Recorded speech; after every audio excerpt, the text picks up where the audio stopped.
Dur sayang ngapunten saestu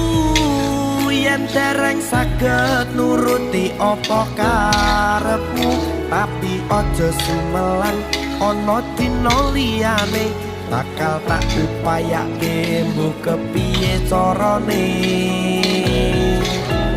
tresnoku